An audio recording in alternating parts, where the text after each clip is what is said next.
It's Wednesday, November 22nd, and you're tuned in to the TNIAB podcast. I'm Vince. I'm Anthony. And this is the Geek Chic Culture Show. We talk about all the cool things in the whole wide world. This week we watched the infamous Justice League movie. But first, a little bit of housekeeping. Not housekeeping, that's the word I'm looking for. Follow-up. Yeah. On last week's advice. Mm-hmm. Do you remember what we talked about last week? Our advice column. Yeah. Where we answer all your relationship questions. Totally. That have to do with video games. Yeah. And we asked, the question was posed to us, but I got a sickness in my heart. I don't know which woman to take. Do I switch it up? Or go with the fourth generation of the same family? Well, we gave our best advice. Of course, differing opinions. Yeah. But hey, Paul listened quickly and he followed up. Yeah. So here's news from Paul. Just to close the discussion. Many thanks for the console advice, gentlemen. No worries. I ended up going with the suggestion of TNIAB's Video Game Expert of the Year. Oh, I forgot about this. 2017. Fuck. I forgot about that. That's me. Gross. That's me. Ew. And I'm going with the PlayStation 4. All right, nice. To show Anthony that I'm also taking his opinions into account, I'm definitely getting Yakuza 0 and Yakuza Kiwami. His descriptions always make those games sound just completely batshit crazy, but in a good way. You're right.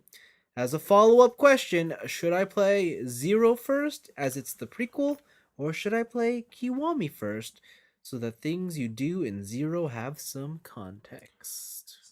So it's weird because they're remakes and the way they were made. Yeah. You would think it's the right way, but it's the opposite way. It's super weird. So the thing is no matter how you go into it, there's some like positives and negatives to doing each way. So if you play 1 first, you're gonna get an understanding of the character. You're gonna get, and then like all this stuff, and then the nostalgia portion of like his backstory is gonna hit you harder. Yeah. But the thing is once you play the first game, certain characters can't die. Yeah. So in the prequel, when you have really dangerous situations and all this stuff, like that tension is sort of lost because you know that they're in the first game. Yeah. Right? Or that they play a major role somewhere else. Yeah.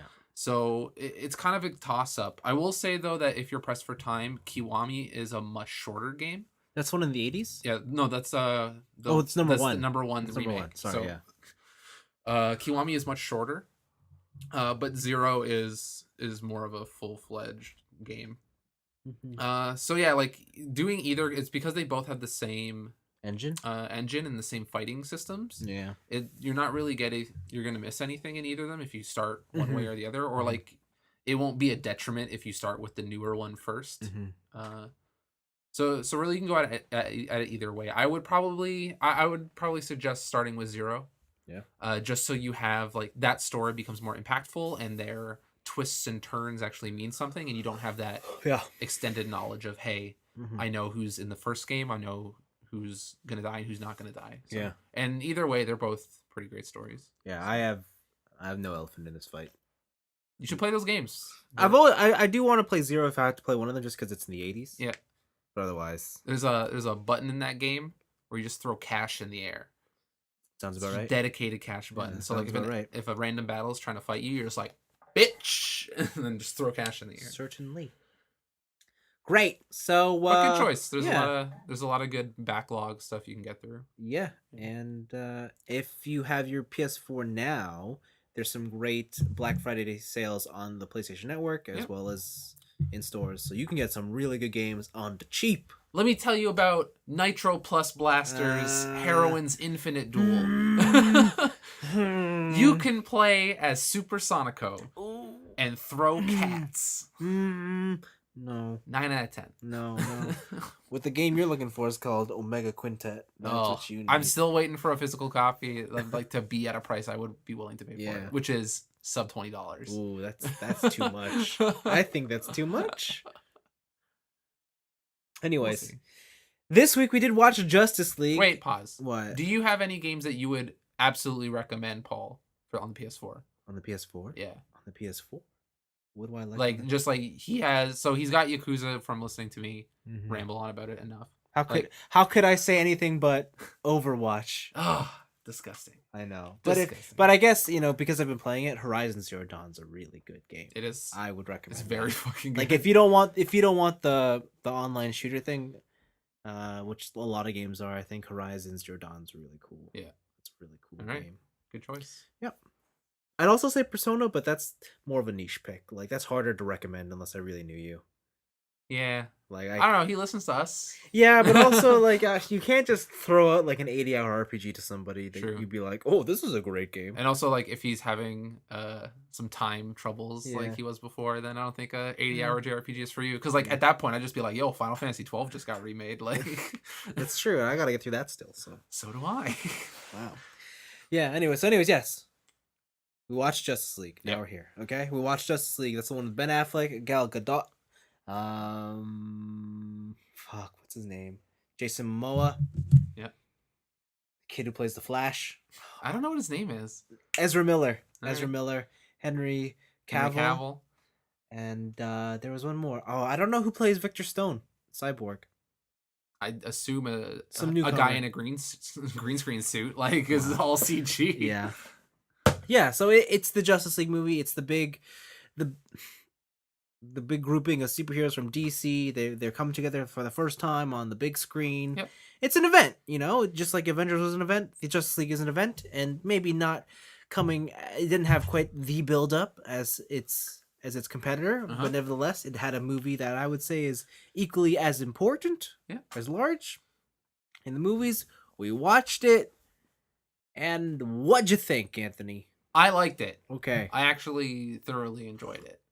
I know I'm still on this like weird niche side of people who like the DC movies. Yeah. At all.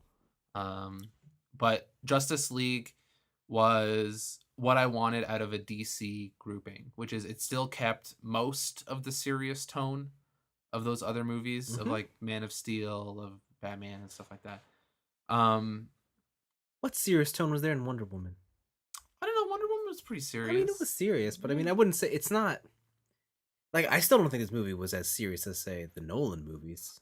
No, like that would be the dream. Okay. Right. I want them to be like, we're gonna die, and then we have to summon Sentinel, and then all this stuff happens. Wait, Sentinel live on top of the Justice Tower or on top of the Avengers?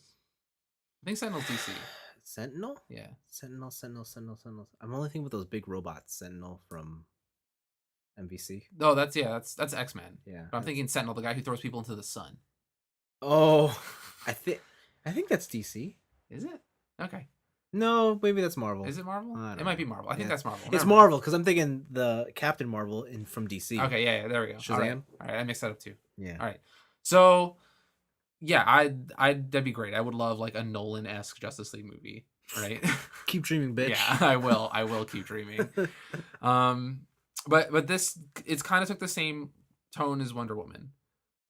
Where it was mostly serious. It had its tongue-in-cheek moments, but that was never the main part of that movie, right? It was enough to show you that they're getting along as a team and that their mind is in the right place, but overall is still here's these important situations.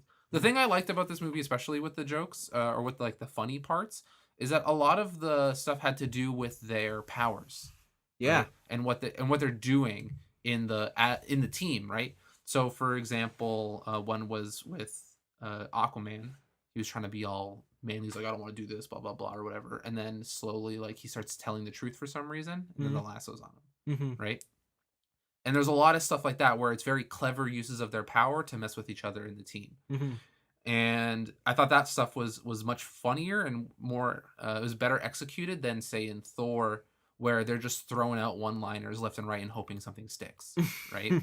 Like sometimes they do. Sometimes you get the story of Loki turning into a snake, and you're what like, a story! That's a good story, that right? might be my moment of the year. Yeah, but then you get you get like 20 other garbage jokes on top of that, right? You get Jeff Goldblum. Yeah, you get all of Jeff Goldblum. Like, no.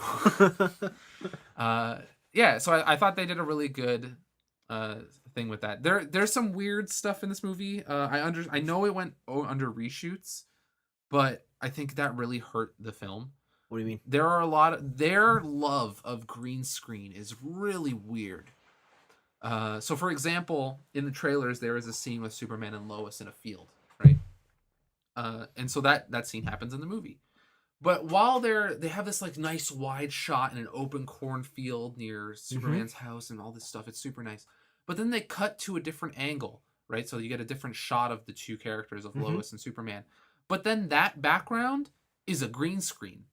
And you're like, why didn't you just have then you're like, oh, it's a reshoot, okay. But it's very jarring to see these like nice cityscape shots and like this amazing like ocean, like near the ocean shots, and then in the same scene, as soon as it changes angle, it's obviously a green screen because you have that real life comparison, right, just a couple seconds before that.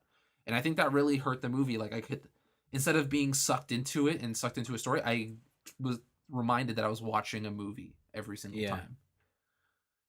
Other than that, I thought the big bad was really cool. They introduced someone from out of this world very fast, like much faster than say the Avengers did, or like well the Marvel did, because like they just kind of went like here's a bunch of characters, and then like we had Guardians for a bit, and that's our space thing. Do you remember? Do you forget the original Avengers movie? The original I'm saying that the build up to Avengers took longer than the build up to Justice League. Oh, okay, yeah, right? for sure. Because when I think of the build up to Avengers, I think of 3 Iron Man movies, a Thor movie, and like all this stuff, right? Yeah. Well, it was 2 Iron Man movies. Was it 2 Iron Man movies? And then one of each. And Guardians wasn't out yet. Was it not? Nope. Man, I'm missing on my timelines all over the place. So yeah, I don't know. It just felt shorter, like between the first Superman. It movie. was. Yeah, it was. So it was nice to see them just kind of like kick it, like okay, Marvel's doing some space shit, we got to do some space shit, right? And I liked this whole thing. I liked that he was the destroyer of worlds. He brought out this sweet Tesseract looking thing. He was just like evil embodied. What was his name? Steppenwolf. And he had the mother box. Yeah. He when he brings all the mother boxes together, he can destroy the world, and it terraforms it into like his home world or whatever. Yeah, hell. Right? Yeah, hell. It was pretty cool. Yeah. I like that stuff. Rainbow hell. Rainbow hell. And also they even somehow managed to shove in the backstories of like the ancestors and the backstory of the mother box without it feeling lame. Without it me being like, oh, I don't care. It's just, like there's some cool scenes, there's cool battles going on, and you see how they defeat them. Apparently, there was a lot more of that stuff. Oh, really? But I was reading about how like a lot of things that Joss Whedon ended up cutting because he was like the movie feels fat. Oh, really? Yeah, okay. And so we cut a lot of it out so that you wouldn't get that feeling of why you give me so much exposition. I would like I wish certain series did that more, to be honest. But I know I'm in this. Like in a minority of that. Yeah. I would totally love to know like the complete backstory of the mother box and stuff like that. Like a lot of space superhero stuff is really cool, and usually it happens in the comics where I have petered out. Like I tried to get back into comics when New 52 started, and then I was like, I can't collect comics anymore. This is just it's too much. Like so there's all that, but overall I thought it was great. Like all the characters coming together, they all played well off each other. They somehow made Aquaman a badass, and I don't know how they did it. My biggest what the fuck with Aquaman was he asks for something from, I guess it would technically be his sister? Yeah. And it's clearly the trident. Yeah. But what's the significance of the trident in the movie? It just looks cool. Like, I thought he was going to do something with it. Well, he did it in the underground scene. Is that what it is? Like, he just controls the water? He controls water. That's what I assume it was. Okay, because, like, that was it. Yeah. Yeah. Yeah, that's what I assumed it was. Yeah. But there's a lot of cool twists and turns. Batman fanboying over Superman in certain scenes were really good. Yeah. Right. Stuff like that. Just, like, Superman crush. But overall, I thought it was a good movie. I liked it. I liked it a lot. I liked it better than the second Avengers movie. And I liked it better than Thor Ragnarok. So.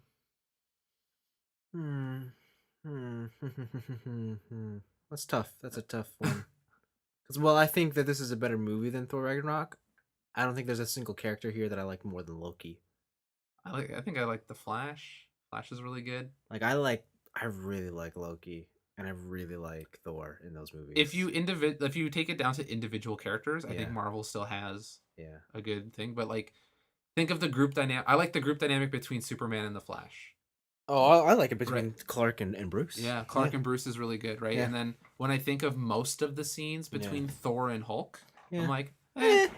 Yeah, I know what you yeah. mean. I think they have a better group dynamic in DC, I For guess. sure, for sure. I don't know. I've always thought Justice League were cooler than the Avengers, Yeah, just because they always seem like the bigger bads, but or the bigger goods. the bigger goods. Yeah, Yeah, sure, whatever. But you liked it. It's yeah, good. I liked it, and the stuff at the end. I'm actually excited Yeah, we can get to that. for more movies.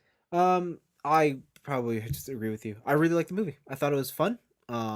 It wasn't like a big ensemble event movie. The story is very simple. Mhm. Like it's not too Yo, there's a complicated. dude coming. Yeah, it's like every event comic you read. You know, it's the idea is to accommodate all these characters. You gotta have keep the story simple, and it's a simple story. In fact, it's almost like the original Avengers in that aliens come to Earth. There's an attack. Let's summon all the greatest And heroes. there's some new superpower that's out Yeah, of this world that we need to collect. yeah, Yeah. and so that's what happens, and it's exciting. The twist here is like this is a spoiler, but it's also the spoiler everyone knew they gotta bring Soups back, Yeah.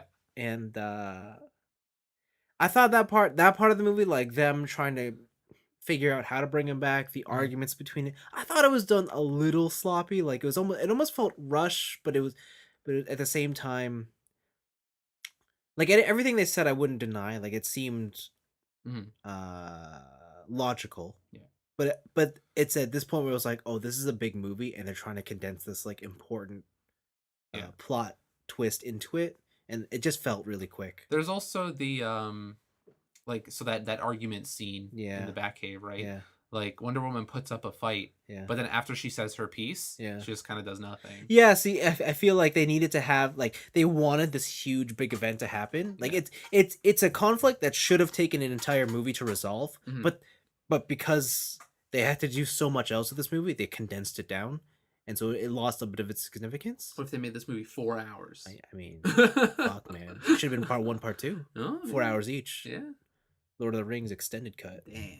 Um, I gotta say, I really enjoyed it when Superman does come back Yeah. and he just fucks everyone. Yeah, there's a lot of again, it's stuff to do with Oh their my powers when Flash is god. running Yeah. and he's trying to like get the upper hand, right? Yeah. And then Superman turns his head Yeah. and the Flash is like, "What the fuck?" like that stuff's awesome. Yeah. That stuff is great. I will say when Superman starts turning his head because it's done in slow mo and the way like he's doing it so smoothly, I thought he was gonna do a full owl and do like a 180 Oh, like with his head? neck. Yeah. But yeah, so that was cool. Um, I like a lot of the individual fight sequences, like when they're not together, were really neat. When Batman first has to fight the criminal on rooftop, the way that's all filmed is really neat. Yeah. It felt like a comic book. The one part of that though that I didn't understand was after Batman Oh did yeah, what he wanted. he dips. Like he just dips and doesn't arrest that guy. I'm like, dude, he still was like stealing shit from my house. Like, what are you doing? Yeah, you gotta pick your battles. I guess. You have to fight the aliens, Yeah. not this low level crime. Another really cool scene is when Wonder Woman has to deflect all the bullets, Oh, that's really and she's cool. like, but she's the way she does it is like she's half like crouching but running and then like crawling and Yeah, spinning. it's like when you're at the gym and you do lunges around the track. Yeah, and it's just like, holy fuck, that was really creative. Yeah, and she's like turning around, like Yeah. doing spins and shit. Yeah. That whole scene, I think this movie in general really captured Wonder Woman's powers really well. Yeah, Wonder Like, Woman was a badass this whole movie. how she's basically like she's superhuman, Yeah. right? She doesn't have Superman powers, Yeah. but it's like I can leaps, Yeah. I can run really fast, I Yeah. can take a hit. She's pretty much like if Superman ain't around, don't think you have it easy. Yeah, Yeah. it's really cool. Yeah. And she sticks to their sword and her shield and Yeah. or a clang clang thing. Oh, her wrists, Yeah. bracelets. Yeah. So Wonder Woman's cool. Love Batman. Love Batfleck. He's still my favorite I Batman. heard he's not coming back. They don't know. Like whatever. People are they're talking about how they're gonna pick different Batmans now, and Well, Jake Gyllenhaal. Ben Affleck says that he's on. The director says that if Ben Affleck leaves, the first person he would pick is Jake Gyllenhaal. Okay. I'm starting to think that it's one of like because you know how they play Batman really old in these movies. Like I'm done. Yeah. I'm old. I get the sense it's gonna be something like someone's gonna replace him, like take the mantle. Oh, like take the cowl. like they'll introduce a Nightwing who'll put on Okay. the cowl. which would make sense because there's no way they're gonna be able to let it just slide that we changed an actor. Yeah. I just don't think that's gonna happen. You look different, plastic surgery. Yeah, but yeah, when he plays Bruce, it's amazing. When he plays Batman, it's equally as great. Batfleck, man, he's got a huge chest. Like, that dude doubles up on chest day. Like, holy jeez. He's also like 6'5", so Also that. Like, yeah. I didn't realize, like, how big of a dude Ben Affleck is. Ben Affleck is huge. Yeah. So don't mess with Ben Affleck. Like No, they no have to do pressure. like really clever things because there's I remember when they cast it because Henry Cavill is also tall, Yeah. but he's not as big as Ben Affleck. Okay. And they didn't want the marketing to be Superman looking up at Batman. Oh. Right, because okay. they didn't want that to be the case. So Yeah. like they do a lot of clever camera tricks, so they always seem the same size. Or, like, perspective. Yeah. Yeah. But yeah, Batman has some cool suits. Yep. He's got some cool gadgets. I love Michael Ironside as Alfred. Yep. He's great. He doesn't even get that much play in the movie, and his performances are still very memorable. Yeah. Yeah. He's awesome. Overall, I liked it. There's just one thing I didn't that just tweaked me a little bit, and that was Steppenwolf makes a call to another villain. He's Yeah. like, "This is all for Darkseid." Yeah, and I'm like, "Oh, why did you have to call it that name?" Because it's like it's one of those moments where it's like, you didn't have to introduce that now. Yeah. Because it's like you just killed the hype by not, because that's his only mention, right? Like you don't hear anything. He doesn't come else. later. Yeah. And then like there's a reveal at the end, which you're like, okay, then he's not this coming is it, and anytime it's soon. like, and then yeah, and you're like, oh, so it's like I wish they just held off on that. Like Yeah. no one needed that in there. And then the other thing that this movie, just from a personal perspective, that I thought was weird, and I had the same sort of thing with the Avengers. Is like, in my mind, the Justice League always has like these core characters. Yep. And someone was missing here. Mhm. Someone with a green ring. Someone with a green ring. He shows up. Like someone shows up with a green A ring. couple of dudes show up with green Yeah, rings, but yeah. not the green ring. Yeah. So I was a little irked when that didn't happen. But the same thing happened in Avengers when they didn't have an Ant-Man. So Do you think Ryan Reynolds could do a Green Lantern? No. You know, he's not as Deadpool. no, I don't want Hal Jordan.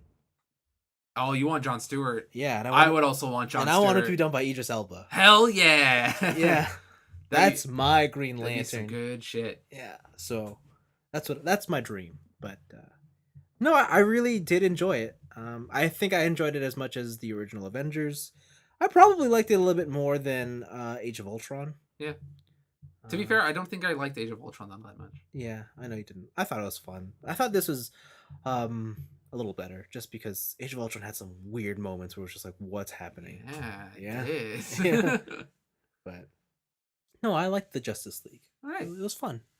The one complaint I kept hearing over the internet is that this movie takes Wonder Woman and like it seems more that her character is more focused towards quote unquote the male gaze, right? And I was watching the movie and I'm like, other than the scene where the Flash meets her for the first time and it's like, check out this pain on her butt, Yeah. I didn't see any of that. I don't really know where that complaint was coming from. Oh, I don't know. Her attire in this movie is very. Isn't it just the same suit? No. Her Wonder Woman suit is. Yeah. But like her civvies are all super like tight fitting, way more cleavage than the Wonder Woman movie. But of course, Wonder Woman took place in the 1920s. Yeah. So that's a bit different. Hey, I'll show some skin. Yeah. But yeah, no, there was that one shot where it's just her ass. Yeah, I'm like, in the foreground. I'm enjoying this very much, but But I'm like, this really didn't need to be here. yeah, But I mean, she's a beautiful woman. she's not ugly, that's for sure. Yeah, but then again, I mean, Jason Momoa is also a good-looking dude. Oh, he is. And when Superman shows up without a shirt, he's also a pretty good-looking dude. Yeah. He's got all that chest hair. Yeah. It's for his little. But man, when Jason Momoa just like he walks up to that bar. Oh yeah. And he's just walking, drinking whiskey, shirtless, and I'm like, damn. I was like, damn. Hot damn. I don't know what I can do. Yeah. When it's like, this guy exists in the world, how can I compete? Yeah, that too, right? Here I am. I'm just like, well, okay, one ass shot of Gal Gadot. Yeah. But all these homeboys are just shirtless. You think that's for nobody? Yeah. Yeah. What else? Even Ben Affleck, yes, he takes off his suit at some point. Yeah. He's just like, Fucking Bruce Wayne. I'm waiting for the Flash to take off his shirt. Yeah. The Flash. What do you think about the Flash and Cyborg? Cyborg is weird because he's all CG and the CG is not great. Yeah, it's weird, right? Right, because even his human portion is CG. At first, I didn't like him, but as the movie went on and he got into the role, I was like, "Oh wait, no, you're fucking Cyborg." As the character grew, right? Because he came off as moody, shitty teenager, but as he became one with his power, because apparently his power comes from a portion of the mother box, right? That he became much better. I was like, wow, okay, you're Cyborg. Yeah. And by the end of it, he's going booyah. And I was like, booyah. Fuck. All right. Yeah. And then for the Flash, I don't know. I've always liked those quick characters, like when they do the run slow motion stuff. But they kind of hint at like some dumb stuff the Flash can do, right? Like when he's generating all that electricity to do a key point in the movie. Yeah. And he can do a lot of stuff. He can do a lot of stuff, like running around walls and stuff. But like, I feel like they were one step away from like just being like, hey, check it out. I can vibrate through walls. Like they were like one step away from that. Well, it's not. I mean, they did introduce some of his other powers in the previous movie. Yeah. Where he fucking jumps through time. So. So yeah, hopefully, like I don't want to get into like cosmic treadmill dumb. Or maybe it is coming. Maybe I do. Maybe I do want cosmic treadmill. But yeah, like when he actually introduced the concept of the Speed Force. Yeah. That makes me think of like, hey, like maybe what's his face? Bizarro Flash. Oh, Reverse Flash? Yeah, Reverse Flash will come, and then maybe they'll have that whole thing. Like, because they even told the backstory of like his dad murdered his mom, but his dad's innocent, right? And they'll just be like, oh, maybe they'll do that shit. Maybe they'll do some Flashpoint craziness. Yeah, for sure. We should touch about the final thing, and that is there's two stingers. The first one's just the fun. That one happens in like every version of the Justice League always has this. Yeah. It's Flash or Superman. Yeah, and it always ends the same way. Freeze frame. Yeah, we don't know. But the second stinger, I have to say, probably the best stinger I've seen in a long time. It's a stinger that's worth it to stay until the end. Yeah, it's like lately the Marvel ones, even though they're entertaining, they're meaningless. Yep. That cap thing, that was fun, but yeah. But this one was just like, oh fuck, I am hyped to see the next movie. Yeah. I don't think I felt this way since the Thanos one from the original Avengers. Yeah. So, yeah. It's fun. They introduce a concept where I'm like, I'm down. Well, you could spoil it. I mean, we spoiled the rest of this fucking movie. True. League of Villains. Yeah. Yeah. Yeah, I'm like, I'm down for that. Yeah. And then Deathstroke's there too. Yeah. I hope he does the thing where Deathstroke is just this one-man fucking army. Yeah. Right? Because in the comic books, I think one of my favorite scenes ever was when he stops the Flash. When he stops the Flash, he like breaks his leg over and over again. Yeah. Right? Yeah. And then the Flash is like, I'm just gonna read the library. Fuck that. Like Deathstroke is a badass, and if they can make him out to be as smart and clever as he is, because Deathstroke to me has always been like, what if Deathstroke became Batman? Right? Like he's smarter than Batman. He's just as strong. Yeah. Like he's always one step ahead of Batman. And imagine if he was Batman. That'd be cool. I don't know. But he killed people. Then he'd be Deathstroke. Yeah. But he killed them for good. What? No. Yeah. No. What if he was the Punisher, but Batman? No. No. All right. Okay, there you go. So Justice League, we liked it. It's good. We liked it. We liked it. I think Rotten Tomatoes score on that thing is like a low 60s. Yeah. But the fan review score is like a high 80s. Okay. So take what you will. Yeah, I don't think critically it's gonna blow you away, but as far as, and this is gonna sound weird, as a summer movie blockbuster because it's the middle of the winter. It's the winter now. Yeah. It's an A+ in my book. Yeah, I like it. Yeah. All right, let's move on to picks. Since we're on the topic of movies, let's just do our one movie trailer now. Yo, guess what? The Rock's in another movie. Man, what? No way. Yeah, you mean the hottest actor of today's age? Yep. Is in a movie? Mm-hmm. Whoa. This time, he's on a movie that's gonna touch your heart, Anthony. All right. It's a video game movie. I know. I saw it. It's called Rampage. Now, for all you kids who don't know what Rampage is, go ask your parents. But really, Rampage was this amazing arcade classic. Made by Midway. Yeah. 8 your quarters. Oh yes. And it was a sort of side-scrolling beat 'em up. Yep. I don't know if it's a beat 'em up. You beat up a lot of buildings. Yeah, side-scrolling destruction game, side-scrolling demolition simulator. Demolition simulator is a bit pushing it. You're not in a machine. But you played one of 3 characters, and the machine was set up with 3 joysticks or 3 players. And you played either a gorilla. Yeah, which was what's his name? George. You played a wolf. I forget the wolf's name. Yeah, I only remember the lizard. Yeah, or the Godzilla. Lizzie. Or Reptar, whatever you want to call it. Yeah, Reptar. And it's a girl. Repti. Reptinacia. Yeah, and you went around just wrecking buildings. It was endless. Like, it was literally endless. Yeah, you just walk around. You ate people. You go around the world. You punch flags, so the next level's in a different country. Yeah. I need a gorilla bouncing on a steel beam. Because there are some of those buildings that are basically trampolines, right? You know, I never played as the gorilla. Oh, really? Yeah, I always played as Lizzie. I played as Lizzie, and if I couldn't have Lizzie, it was the wolf. Yeah, same. Yeah. I was the same. Yeah. I wonder, though, if, like, deep cut in this movie, one of those is going to eat nuclear waste and you're going to turn into the bat. Oh, what if it's the Rock? With the Rock eats nuclear waste and turns into the bat? That's how he stops them. Damn. But that's a special power. You can only be that for so long. Yeah, he has to die. All right. Okay. Down. Yeah, the movie looks totally stupid. It looks super dumb. Yeah. Rampage is, to be fair, super dumb. Also super dumb. Yeah. Right? Very 90s. But it's a fun game. Mm-hmm. I just don't know if it translates to a movie. Yeah, I remember I used to always play this game at some pizza shop while we were waiting for pizza. Mine was a Puzzle Bobble at my pizza shop. I would play, technically it's Bust a Move. Oh yeah, Bust a Move. So I played Bust a Move, and then the pizza owner kicked me out of the shop because I was never buying pizza. Damn. What's wrong with you? I got really good at Puzzle Bobble. Damn. Okay. Cool. So yeah, look forward to Rampage. Dude, no. Doom. Rock was in Doom. Do not forget Doom the movie. He's changed. No, he hasn't. He's changed. He's picking quality roles. No, now. He's not. He was in Jumanji before this. He's changed, man. He's not in good movies. He's in movies that kids enjoy. He puts butts in seats. He does. And listen, I'm not going to deny that for a hot minute. I was like, I should watch Jumanji. But then I decided against it. So Rampage next summer. Look forward to it. Jeez. It's made by the same guy who did San Andreas, if that says anything to you. Oh, really? Yeah.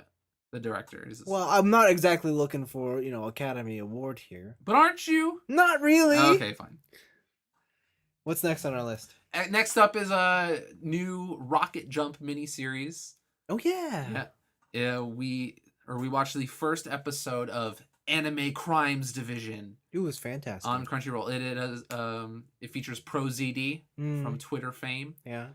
Produced by Rocket Jump? By Rocket Jump. Guys behind Freddie Wong. Yeah, they did Video Game High School. Right. Yep. They did a bunch of other shorts and stuff. Like they've been at it for a while. They're OG YouTube. They are the guys who are just like, let's make a YouTube channel. Yeah. And like, let's just mess around with computer graphics. Yeah. And they did a lot of cool stuff. Yep. Right. Yeah. Isn't Video Game High School getting like a second season, or did it already? It got second. Is it VGHS getting a third season? I don't think he can hear us. Yeah, I know, because I know TJ's brother was really into it. Like, he kickstarted that thing. Oh wow. He has some like merch. Oh okay. I think they're talking about a third season. Okay. I still haven't watched the second one though. It's cool. But yeah, so he did a bunch of stuff, and this miniseries is, man, they got, if you are an anime fan, they got some deep cuts, not only just from shows, very deep, but from just culture in general. Some of the jokes in here are just like, fuck. Yeah, I don't want to say the one word that's super great. Yeah, because it's super great, and I feel like you should experience it. Yeah. But hot damn, there's some good jokes in this. Yeah, right? For sure. There's it's good. I that's the thing. Like, I want to talk about it, but I don't want to spoil it. Like, if you're an anime fan, look up Anime Crimes Division. It's really good. Yeah. Well, hold on. It's good for the people who are able to laugh at themselves. At themselves. Okay. Like, if you're the type of person who you take this shit seriously and like It is to be respected. And animation is the You might purest art find this a form. little disrespectful. Yeah. Oh, it's a lot disrespectful. Yeah, I mean, it's the same way when I talk to people who build Gundams at modeling shows. I'm like, that's a nice toy you got there, and they get really upset when I say that. Ooh, I want to go to modeling shows when you say that. I want Yeah, to see that shit. so if you're, and you know if you're this type of person, so Yeah. that's my only warning. Nah, just watch it. Who Okay. cares? Get mad. All right. That's a good show. There's a All lot right. of quality jokes in there. Okay. And I think that next is on to our individual picks. Then we have them. Yeah, you had Grand Tour season 2. Oh yeah, that comes out. Grand Tour season 2 comes out December 8th, so 2 weeks. Those guys are doing some weird stuff with cars again. I can't wait. I love watching. It's the old Top Gear crew. They have their own show on Amazon. A lot of fun stuff. It's less a car show, more guess what kind of awesome stuff we can do with cars. Or what different ways can we ruin cars? Yeah, and then sometimes, honestly, it's just an old man's road trip. Yeah, and it's always entertaining. And they even note it in the trailer, right? There's that one line where it's like, "This is very important work," and then he laughs and he's like, "No, for real, like it's important work." Yeah, so I'm hyped to see that. My pick is League of Legends based. So League of Legends and Riot Games, the company, they are changing up the way professional League of Legends is being held. Why? Professional esports. Why? So they are making it more like regular sports, where instead of having a qualifying, and there are a bunch of different teams who can qualify for worlds, like Samsung Blue, Samsung White, whatever, right? Yeah.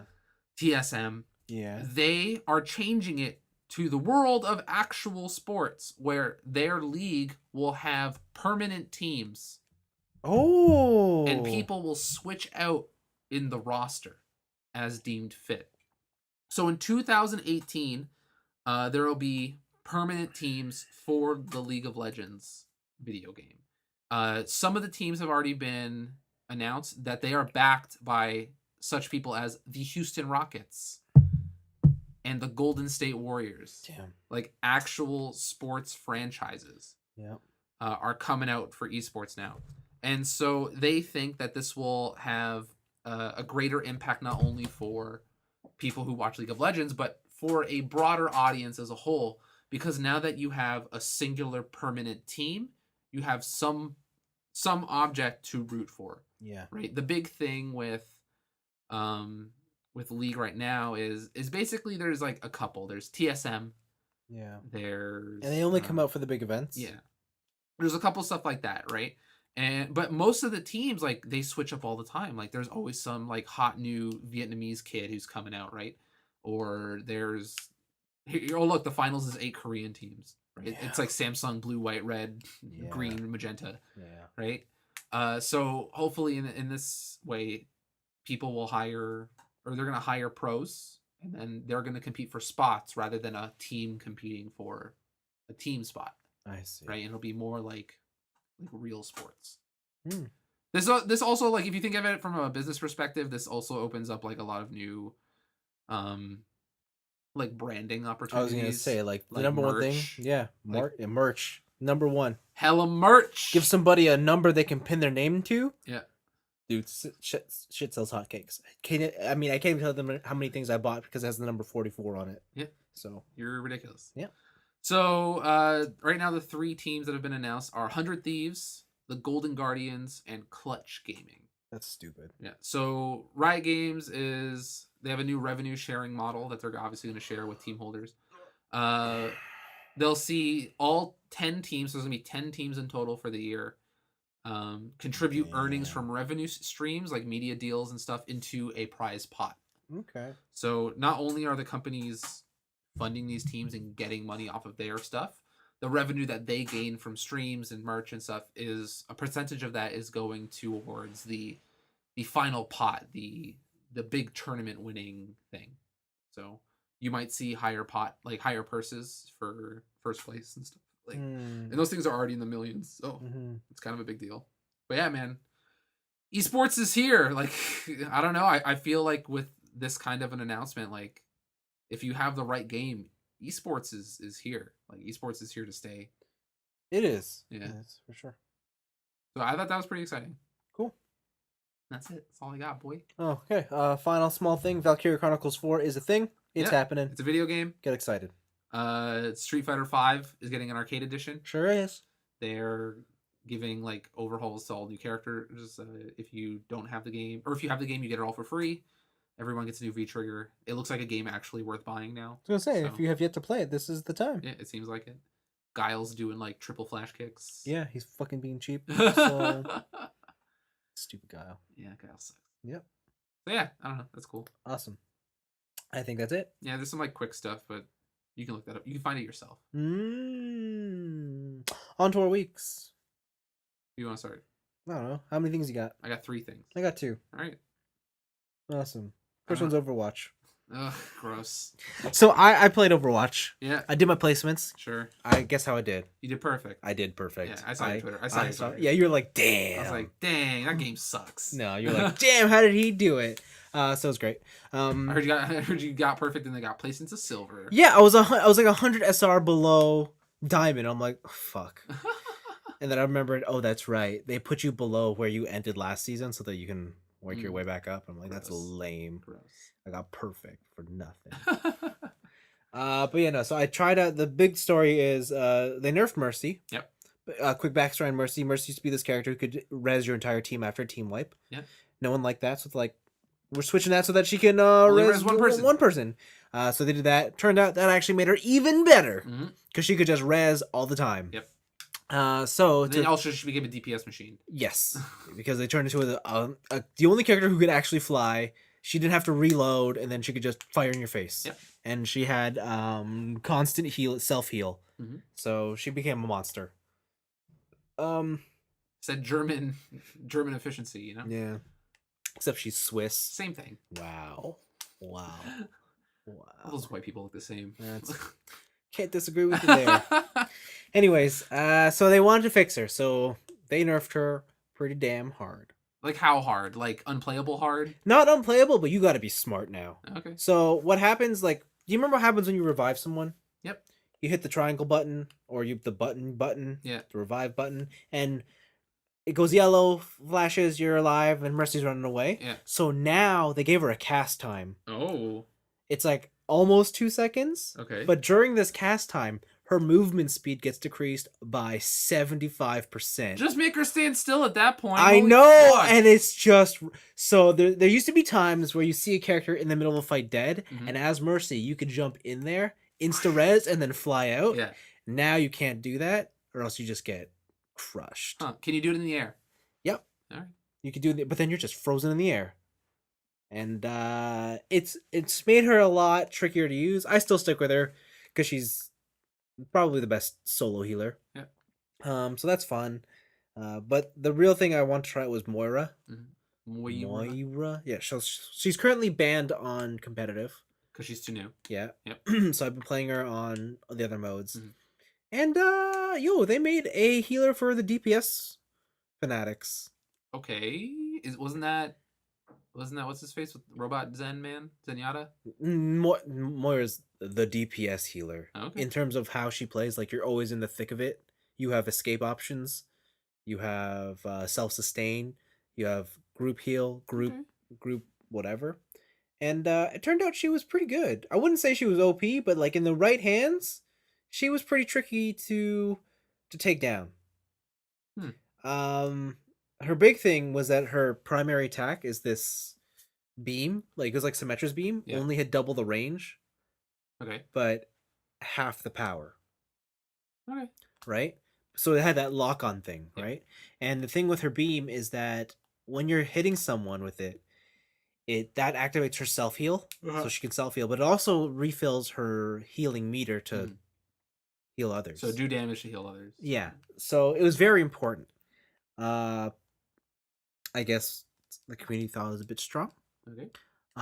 So that Symmetra-like beam, they turned into like a Zarya beam. All right. Just straight laser. And so it is impossible to hit people with it now. Huh. And because it's linked to other abilities like her self-sustain and her healing, it makes her a useless healer. Gross. So I don't know. They'll probably change it one more time before she goes live on competitive, but it's She went from this like, wow, this seems like really cool to, what's the point? Yeah. You're just another character slot. Yeah. Thanks for wasting my time. Is there any other characters now in the new balance patches that feel like you're just another character slot? Like, is anybody completely useless like that in the roster? No, I mean, I still think it's pretty good overall. Like everyone has a purpose as long as you build the right team around it. I think the only one that people would say is you shouldn't be using is Bastion, but even Bastion, You can do some damage. yeah. Like the surprise Bastion is still unstoppable. Surprise Bastion. Yeah, if you just bring a Bastion in the middle of a fight and it's like, oh fuck, That's funny. how do we deal with this? Yeah, and there's been a couple of matches where it's just like surprise Bastion, we win. So yeah, that's that. They're slowly bringing Ana back into the mix. Like they increased her damage. She's not quite OP Ana from my favorite season, but All right. she's getting back there. She can at least kill Tracer in 2 hits now, so Nice. I'm happy with that. Let's see. But Overwatch was a game I did play, but it wasn't the game I played. What do you play? Because I played this other game that might take the spot of Overwatch. It's called Horizon Zero Dawn. It's called Zwift. What? Zwift. I've never heard of this. Zwift. What the fuck is this? It's the hottest video game. It sounds like some free-to-play Chinese mobile bullshit. No, man. It's the hottest game in the cycling world. All right, teach me. So outside this room, the audience you can't see, you've seen my bike. It's connected to a trainer. Yeah, sure. And there's a stand there where I put my laptop. I have sensors on my pedals and I have sensors on my wheel. Okay. Okay? The speed of my wheel measures a virtualized, or generally the rotation of my wheel will give me this actual speed I'm moving. Yeah, RPMs. Right. And there's another one on my crank arms where my pedals are, and it gives me the RPMs of my pedaling, or my cadence. Using those two calculations, on the computer they can calculate a virtualized power output, like how many watts I'm putting out. All right. All right.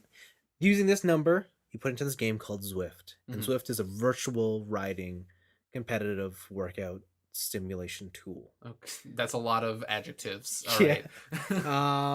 Think of it like this way. It's just you know how I always like to say I like it when things are gamified because it gives me more motivation to do it, and it could be as simple as like just putting leaderboards on whatever. Or giving me points. Yeah. This is like to the extreme where it's like, nah, we just made a video game. Okay. So they have their own virtual world, or you can race around London. There's another place, I think it's Richmond in America somewhere. Okay. I was like Richmond Hill. Who wants to do that? Richmond, somewhere in America. I forget. Anyways, yeah, it's a video game, and it's all based on virtual racing and virtual workouts. They give you different plans. They give you different like workout scenarios. Right now, I'm currently doing a 12-week winter just power builder, just so I can be stronger, whatever. But it's really, I thought it was going to be lame and gimmicky. It's like, do I really need to watch like a virtualized avatar of myself riding around on this stuff? Yeah. And I thought it was going to be super lame, and I did it. And I'm like, this is actually really cool. And there's so there's like, I assume it's like set tracks, and like you're not like turning your handlebars to turn. No. Like they go for you, whatever. And then like, if there's riders around you, you could text them. You could you could say hi. Can you put on like a mic and just be like, yo, bro? You can. You totally can. There's certain clubs. Like I joined a couple clubs that are in Burlington, and they have like a 6 a.m. breakfast ride. Oh, where you get on your computer? Yeah. Wow. And they all ride together. Like they do a group ride in there. That's pretty cool. And the ride leader sets the workouts, and like it has your numbers, right? And it's just like, these are your numbers. Hit them. Yeah, and there's no real worry of, I guess, of getting left behind in a group. No. There's nothing like that. But it's been super engaging. I have probably in the past week, I've probably been more effective at improving, I guess, just my form versus spending all my time riding outside. Just because I have proper coaching there, or I have proper things they're asking me to try out. Because it's like, And is that the game doing that, or is that the group ride That's the doing game. that? Okay. That's the game. Like the group ride, like is just for the social interaction, but the game, like I can do this all on my own. But I just want to ride with some friends and some Okay. people that I know, Hmm. and it's been super cool. Like I would love to say that I could play it more than Overwatch, but the problem with this is that I literally don't have the energy. Right? You know how like you could sit at a game forever and be like, yeah, Yeah, I'll play this shit for like 12 yeah. hours. I would love to come home and just do this for like 5 hours, but it's like, no, I can't Because you because will die. yeah, I'll die. At some point I'll run out of water and food and then I'll just like exhaust my body and but it's really cool. It's Local man dies on bicycle. yeah, it's really cool. It feels like it's like I guess it activates the same part of my mind that's like, oh, I'm playing a video game and getting that sort of satisfaction. But the difference is the input method is different, right? Yeah. And like playing a video game, you exercise your fingers and you get good at something. This one's just you exercise your legs. Yeah. And you get better at it. But obviously it comes with the downside of you also lose energy rapidly. But it also comes with the upside of it. You're getting fit. So I am, yeah, for sure. And it's good. So I can't wait to see what happens when like the spring rolls around and I want to see if I really did get a lot better. Yeah. I feel I am, but it's really cool. Downside is there's a monthly fee, so it's like I'm paying for an MMO. okay, that's not bad. Right? So it's like $12 a month and it's But just like if it's like that good, like if it seems yeah. it seems like it's worth it. Yeah. So I guess the other end is like, well, it could be this or it could be paying for a gym membership, right? Yeah. And it's like, And well, gym memberships exponentially more expensive. exactly. So yeah, no, it's super fun. Awesome. My question is, so on those, so your thing is like it's your bike, but it's on a stationary set, yeah. right? Normally, when I ride a bike, like I'm like swaying my bike left and right, and like Yeah. doing stuff. Is that really hard to get used to? Uh, Like to just be strictly stationary on a bike that's not a stationary bike? not really. I mean, Like I assume the machine would, it's gonna force you to not do that because it's not gonna move. It's gonna be very rigid.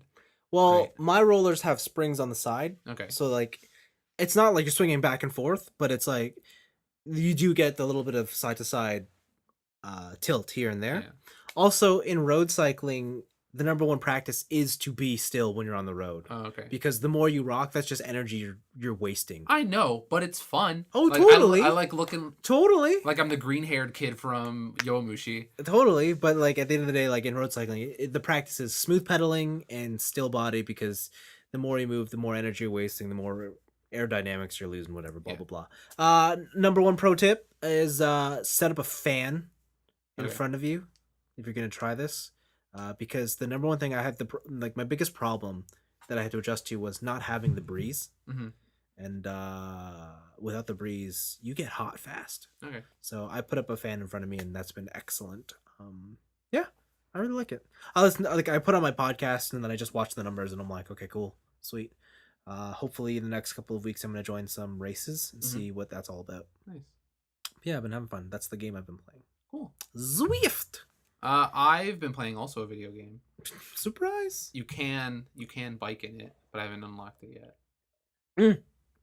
Did you buy Pokemon? I bought Pokemon Ultra Sun. Oh, I bought Pokemon. Damn. So I was reading online and I was like, all right, Ultra Sun's coming out. Like it's a sequel or some shit, and I'm gonna have to play the first game and all this stuff and wah wah wah wah wah wah wah. But it turns out it's not. It's not a sequel at all. What? So it is Sun, but there are certain story differences, like just straight changes. Oh. Like it might as well be like apparently it's after like 75% of the way through the game, alternate timeline. Right? Where a new Pokemon comes out and does shit, new villains come out and do different shit, right?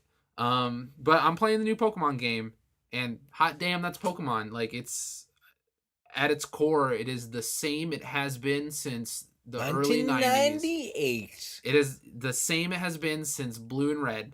You're walking in tall grass. Really, the visual changes and the things don't really make a difference?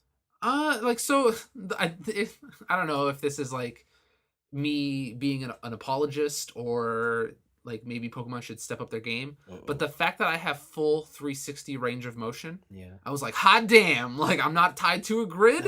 Holy shit. So yeah, like worlds are more fleshed out. Like it's they feel like like a more modern game towns, Yeah. like a JRPG town or something Yeah. like that, rather than like here's this fucking hex grid Yeah. and everything's perfect. Like stuff has like how towns are set up and architecturally, like they have more curves in them. It's more round. It feels natural, right? But you're on like fake Hawaii. You're on Alola, and basically you're a trainer. You moved here from a different place. You took a boat, put the car in the boat, and you moved here with your mom. Your mom has a Meowth, and then you have a dad somewhere, but you don't know who he is. Damn. And then they're like, hey son, like you're 11, go out into the world." Like, you get a Pokemon. I picked Poplio. Russ. I picked the best starter. Okay. And yeah, I don't know. I haven't gotten to the first gym yet, but this game takes for fucking ever to start. Like, as someone who has been playing Pokemon games from the beginning, like, I know what tall grass is all about. I know how to throw a Pokeball. I understand all this bullshit. Like, I understand what is effective against fire moves. Like, at a certain point, they make you go to a trainer school and fight different trainers to learn different basics. And I'm like, can I just take a fucking test? Can I be exempt from this shit? Like, I know what it is. And I want to say I'm like 2 hours into the game and it's still tutorial. Damn. Right? I met the Team Rocket equivalent. I met Team Skull. So that's doing stuff. Your Pokedex is haunted. Yep. What? So you get a Pokedex, right? But I think it was in X and Y, there was a Pokemon called Rotom. Rotom. He's like this orange teardrop, and he haunts electricity. He's a ghost. He's a ghost electric. And in this game, they're just like, fuck it. There's this guy, and it's like I set up a deal with this legendary Pokemon where he'll just show up and haunt your Pokedex and help you out while you catch other Pokemon. Wow. Yeah, so you just have a talking, flying Pokedex that gives you tips. What? And helps you catch Pokemon. That's so weird. It's super weird. Also, it's a phone camera. So there are certain places in the world where you could take pictures and like get graded on your pictures as you post it up to Pokemon social media. It's like, it's not all the way Pokemon Snap, but it might as well be. Like, you're almost there. Okay. And the game has a lot to do. It also has a lot of great convenience features, just having everything in your bag available at the same time. Everything's sorted. Like, all that stuff's old. But the big thing is, if you've defeated a Pokemon or you own a Pokemon, and you have a move, say like you're fighting a water type and you've already caught it before, right? And your Pokemon's a grass type. All your grass moves will be labeled as super effective, right? Or not very effective, or just effective. Oh, that's so helpful. Right? And then also they have the other helpful thing of, so say I do a growl, like I use growl on you, right? And it lowers what is it? Attack? Yeah. Who cares? If I forget how many growls I've used on you or how many turns that this growl is going to last, I can check that. Okay. So I can go into the stat screen like, okay, he has buffed himself like 17 times. Holy shit, he's going to hit me, right? And you have that reminder now, but on the bottom screen. But so far, I've liked the new island. I haven't caught any Alolan specific different types like Surfing Raichu or whatever. But yeah, so what I've heard the differences is that there's a lot of more like after game stuff. So you go defeat Rainbow Rocket, go do a whole bunch of stuff there. You can catch pretty much, if you have both games, you can catch like pretty much every legendary from previous games. Oh. So like in my game, I can catch Xerneas, but in Moon, you can catch Yveltal or whatever, the Y Pokemon. In mine, I can catch Groudon, but in Moon, you can catch Kyogre. And so there's still separations like that. But yeah, they got them all. Like, you can catch a whole bunch of dudes. Cool.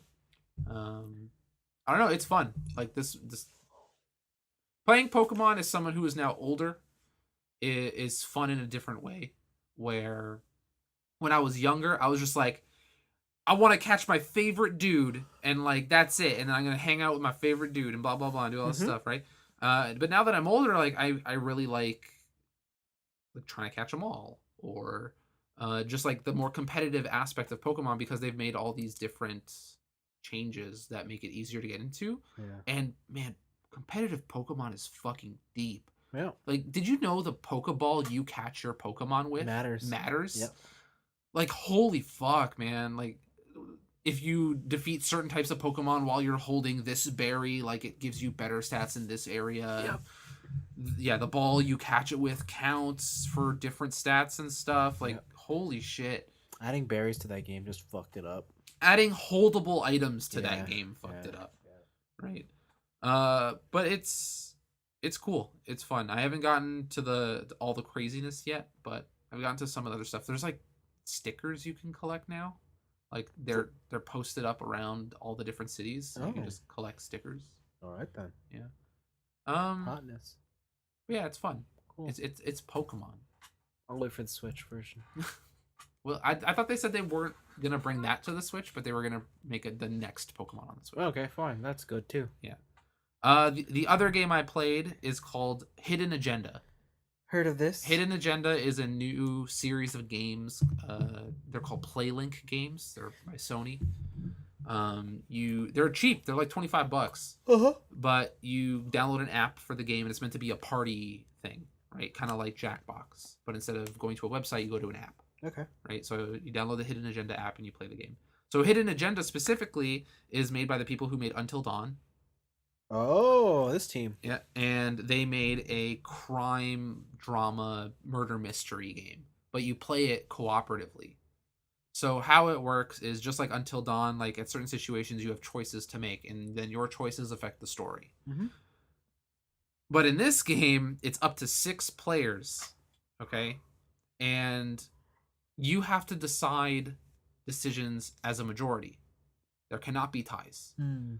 And there are certain questions where you have to unanimously decide. You play this game with your phone? Yep, you play it with your phone. I was just going to say, how did you get 6 controllers? No controllers, all with your phone. Okay.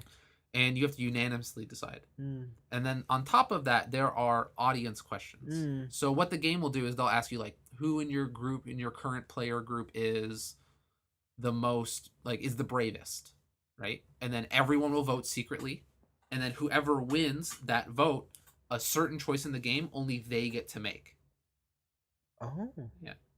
And then they've also even added like quick time events in there too, but they've made it competitive where like during a quick time event, there'll be a spot on the screen that has a circle in it. And the first person to drag their cursor to that circle, A, passes the quick time event, B, gets a point. So what the points do is that they're called takeover cards. And so say you're like, okay, we're in a alleyway and we're at a fork in the road and we can either go left or right. Say like 5 of your friends are just like, I want to go left. Yeah. Right? And you're like, I want to go right. You're going to lose that, right? Because you're voting. You can use a takeover card and then only your vote matters. Oh. Right? And you can just take that vote away from people. Oh. But the thing is, people can take over your takeover. Oh. Right? So you have to, there's a game portion where you're trying to build up points, and then when it's the decision that matters and you want to do something else other than the majority does, you can press that. Can everybody see who has takeovers? Yep, at all times. So it becomes kind of a mind game at a certain point. Okay. And it's pretty fun. The whole game is about 2 hours, I want to say, to do from start to finish. Yeah. There are some bad endings. Okay. I got a bad end. Okay. Because we didn't agree to do a thing, and then it just ended the game. All right. And the only way we can go back is to play the game over. Ah. Right? So that kind of sucks. But there's also a competitive mode. And the competitive mode I didn't get to play, but it sounds very interesting, where they split you into teams. And one team are the cops. And the cops are trying to solve the murder, do the clues and all this stuff. And the other team they're working with the killer. But nobody knows who each other is. So as the people who are helping the villains, you have to implant ideas in their head that are wrong, bad choices, right? It's like, oh, like we should go to, but maybe we should do this because of logic. Yeah. And you argue it outside the game. Yeah. Right? And then you try to see who wins at the end. Mm-hmm. Okay. So it's pretty cool. I really like it. I haven't heard anything else from this PlayLink series. I know Hidden Agenda is very specifically unique. Okay.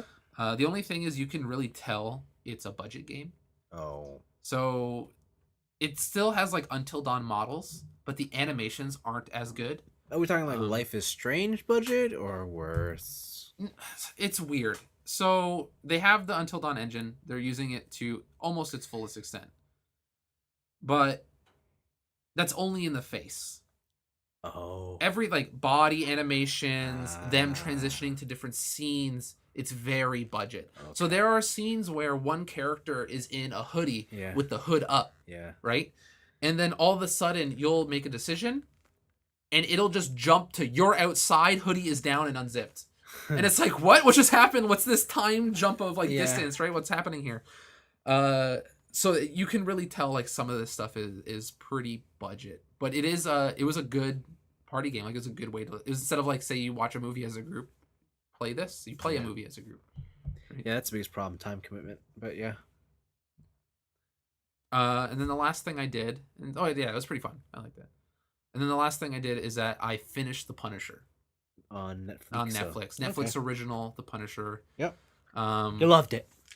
Yeah, I did. Mm-hmm. It's the best Marvel series on Netflix. Okay. It's better than I think it's my favorite Netflix original. Okay. That show's great. Oh my god. Is it great because they do cool shit, or is it great because it's great? It's great because it's great and they do cool shit. Nah, I don't believe you. It's both. It's best of both worlds. I don't believe you. So the thing is like, when you think of the Punisher, like the Punisher by himself is a very boring character. One note. I won't say boring. I'll say one note. Let's just say his impact is severely lessened when there's no good guys around. No, was it Nick Fury put him on like he was on a pretty high power level there? Sure. But yeah. So the Punisher, like he hates bad guys. Sure does. And he is judge, jury, and executioner. And usually he's just executioner. He skips the jury part. Yeah, that's true. That's true. He just like, oh, you're bad. Boom, shot in the face. Yeah, he's the definition of shoot first, ask questions later. Yeah. So this show is that. So Frank Castle has come back from the war. He's done a lot of stuff. Like, and the thing is that all this has been introduced in Daredevil. So they kind of skip over a lot of that because they know you've been. They assume you've been introduced, right? So they still tell you a backstory of what he's done. Yeah. But instead of being in the war in Vietnam, like in the comics, he's coming back from Afghanistan. Yep. Right. His family murdered in a park, and he hates bad guys. He's gonna kill them all. So the reason this television series is more than more than what it seems on paper. Yeah. Is that they have these multiple branching storylines. So one of them is Homeland Security. Yeah. Homeland Security is doing all this shady shit. There's corruption on the inside and all this stuff. So there's that storyline going on. Mm-hmm. There's Frank's storyline of he is the Punisher. Everyone thinks he's dead, but he's not. Mm-hmm. And he's trying to go out low key, just murdering bad guys. Mm-hmm. And also like struggling with his anger, just like all his inner demons and shit. The third storyline, which I think is the most interesting, is people in his position. So Frank's friends, people like him who have gone to war and come back, and the different ways people deal with PTSD.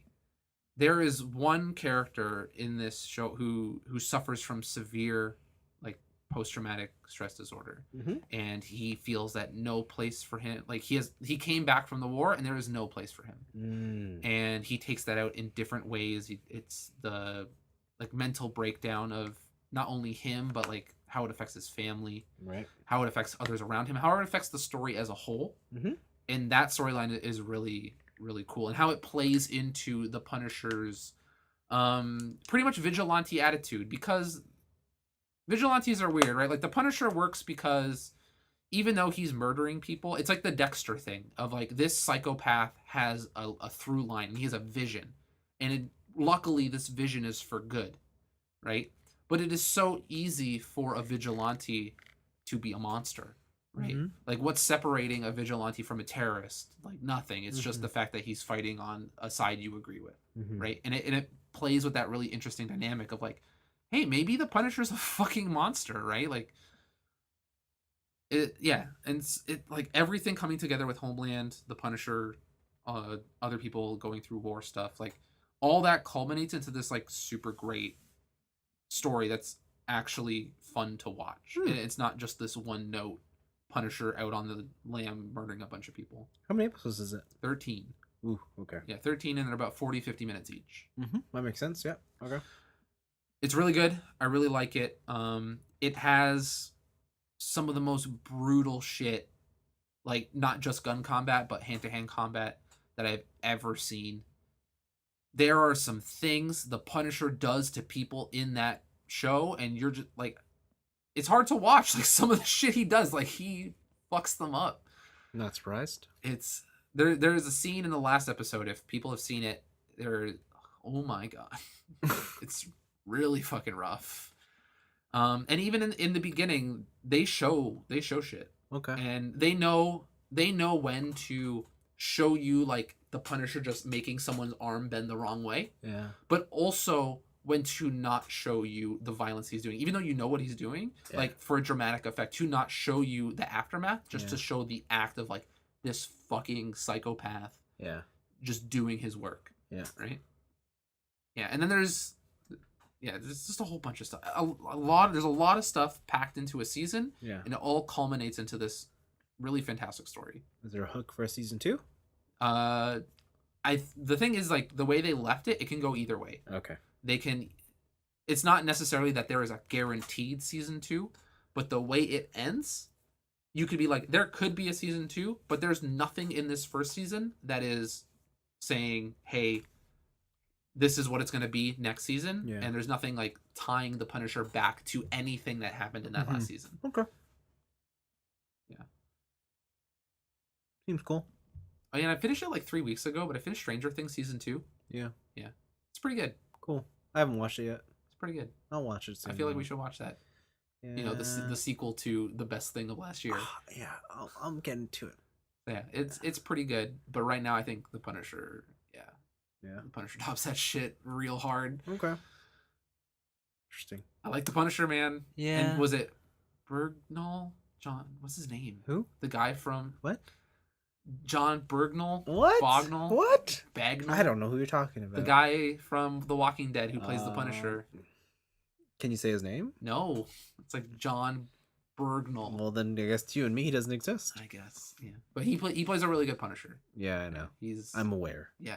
But man, no, the thing is like he played a good Punisher in Daredevil. You know that.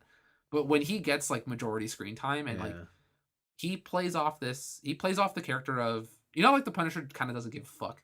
Yeah. Right. And like if he is put into a situation of life and death and like someone threatens to kill him, he's just like, fucking do it. I don't give a shit. You never saw the end of The Walking Dead season 2, huh?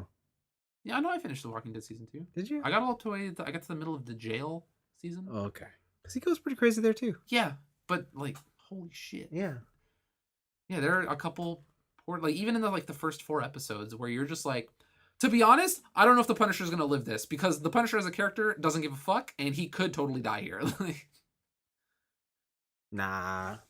You know he can't die. There's 13 episodes. Yeah, but man, it's good stuff. Okay. It's a lot of good stuff. It's good stuff. Okay. You should watch it. I'll do it. People should watch it. I've got things on my plate. Yeah, but the thing is if you're kind of queasy to like certain levels of violence, maybe not for you. Yeah. Yeah, it's not as bad as say the comic series. Was it Punisher Max, which is my favorite Punisher series. It's not that bad. You're not like seeing open wounds of a guy's shotgun blast to the face. Yeah, but it's pretty bad. It's pretty brutal, let's say. Okay, and that's it. Awesome. That's the stuff I did. And that conveniently brings us to the end of this podcast. Unless you want to talk about Diablo.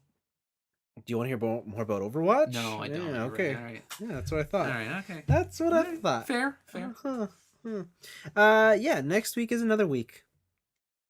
Is it?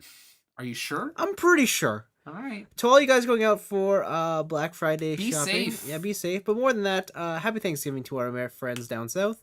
Your country is in shambles, but hey, happy Thanksgiving. You should probably vote to keep net neutrality, but hey. Yeah. Good luck, America. You fucked up. But Fuck, okay, I'm gonna get political for a second. Uh-oh. Did you see the FCC statement recently? Yeah. Where they said they are ignoring general comments Yeah. about they will only take into your consideration your comment into consideration if you have presented a legal argument. Yeah. Holy shit. So much for democracy. That country's on fucking fire. Yeah, what happened? What happened? So really? I found a picture today. It was Portugal. Oh, that one. You see, so Portugal does not have net neutrality. If people like, if you're listening from America, look up Portugal like internet plans. Yeah. It's as bad as you think it is. It is. Here's your internet. First off, you have to pay to even play this game. Yeah. Right. You get in there. Oh, you want to use WhatsApp? Yeah. Extra $7 a month. You want to use Netflix? Extra $7 a month. Yeah, they've grouped it out into different things. So like, social is like a $5 pack. Think of cable packages, and like you want this group of channels. They've done that with the internet. Yeah. So it's like you want Facebook, Twitter, Instagram. That's a $5 package. Yeah. You want YouTube, Netflix. Yeah. Whatever. Another $5 package. Yeah. And then but that's the thing. It's like, where does that leave the general browsing package, right? Nowhere. Exactly. It leaves it to whatever that company's like. You can go to the Verizon.com. Yeah. You can go to any news site we deem great. What I realized, though, I think interesting Canada fact, I'll say this. I did not know that in 2005, TELUS is the reason why Canada is so against getting rid of net neutrality. So what happened is apparently in 2005, a bunch of TELUS workers went on strike. Yeah. Right. And because of that, they're like, here, we're going to set up a website that has contact numbers and pictures of the people we're pissed off at. Yeah. While shitty, not illegal. Yeah. But what TELUS did is on their network is they blocked every TELUS user's access to that website. Oh. Right? And they use their power to push their agenda. Yeah. And now Canada saw that in 2005 and they're like, fuck that shit. Yeah. And that's why Canada is so strongly in favor of net neutrality. Like, the scary thing is, like, Americans, is that your country, for even though it's its own thing, like, has rippling effects on the rest of the world. We'll see. So we'll see what happens. We'll see how long those rippling effects last. Yeah. It just we won't go there. Enjoy your Thanksgiving. Spend time with your loved ones. Make memories. Buy lots of cool shit on the weekend. And wear stretchy pants. Don't die. Wear stretchy pants. Mm-hmm. Yeah. Get that turkey in.